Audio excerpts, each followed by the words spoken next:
So if you please start moving to the starting point at the entrance of the Convergence Center.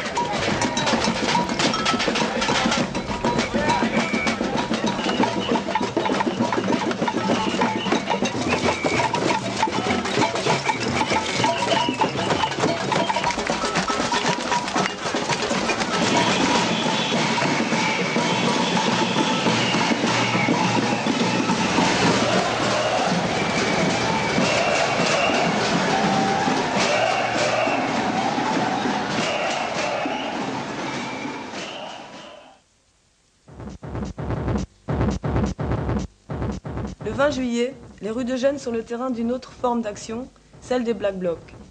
Les Black Blocs construisent des barricades, détruisent des banques, des agences immobilières, des véhicules de luxe et des caméras de surveillance. Ils mettent le feu à une prison vidée de ses prisonniers, pillent une supérette pour pique-niquer, couvrent les murs de slogans. Quand la police les attaque, ils se replient. Les Black Blocs préfèrent évoluer rapidement.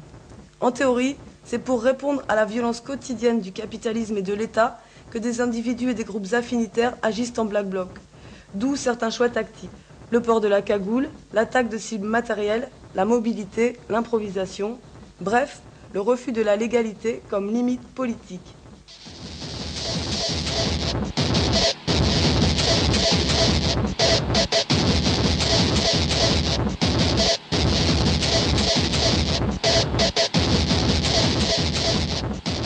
Contre les Black Blocs, la police et les médias organisent une mythification délirante de leur action dans un contexte de chasse aux sorcières.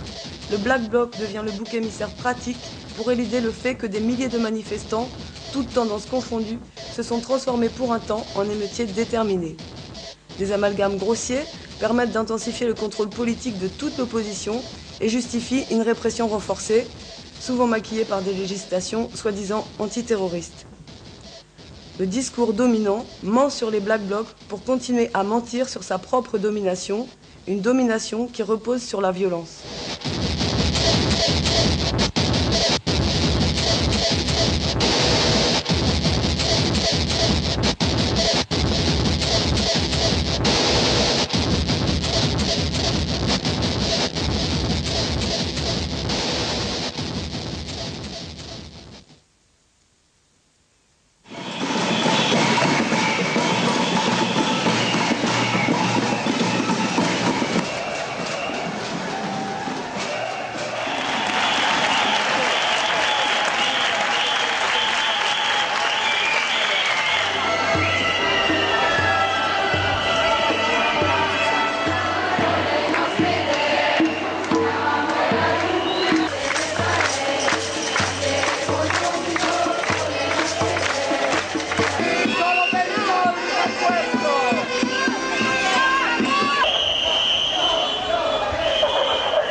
To the fences, it is very important that inside the block there is no panic throughout the whole time, from here to the red zone fences. Even though there will be charges, there will be tear gases, etc. Don't panic and stay together. Un dernier briefing a lieu au stade Carlini, bourré à craquer de combattants bardés de mousse. Malgré une ambiance festive et colorée, l'organisation est quasi militaire. D'abord viennent les boucliers collectifs, puis une équipe d'extinction des lacrymogènes, puis les gens équipés de boucliers individuels. Ensuite arrive la masse des gens protégés par la mousse. Les équipes sanitaires suivent, elles distribueront eau, citron, sérum physiologique. Enfin, le gros du cortège se tient prêt, vers 14 h, il s'ébranle.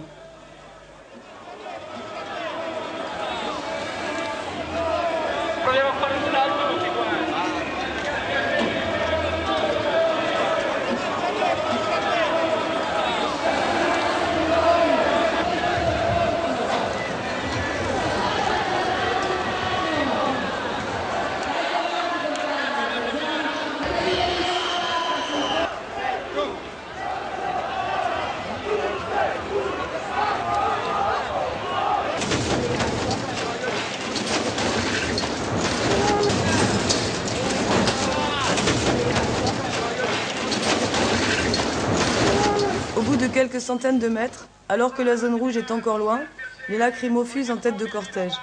La première charge abat les boucliers et les gaz paniquent la foule.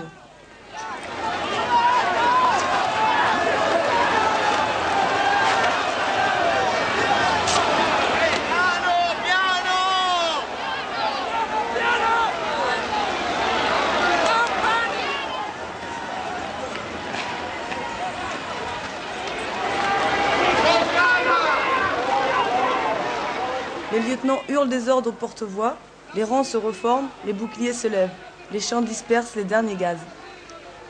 Les organisateurs sont rapidement débordés par la base et le cortège prévu défensif se transforme en guerre de terrain.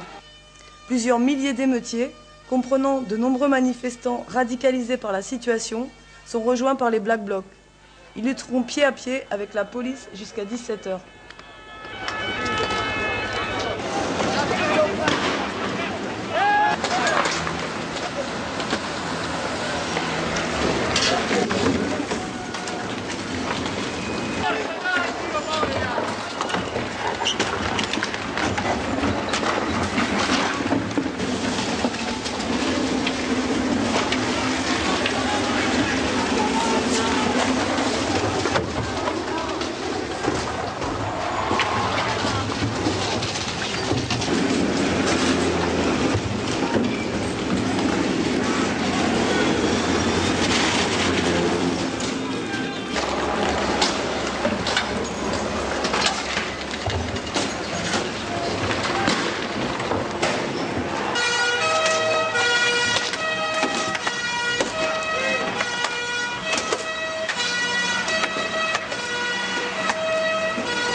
Vers 18 h, l'annonce de la mort d'un manifestant de 23 ans, abattu d'une balle dans la tête par un carabinier, parcourt les différents cortèges et entraîne la dispersion des manifestations. Au soir du 20 juillet, la mort de Carlo Giuliani et la violence de la répression changent la donne. Les manifestants sont choqués, certains désemparés, d'autres radicalisés et prêts à en découdre le lendemain.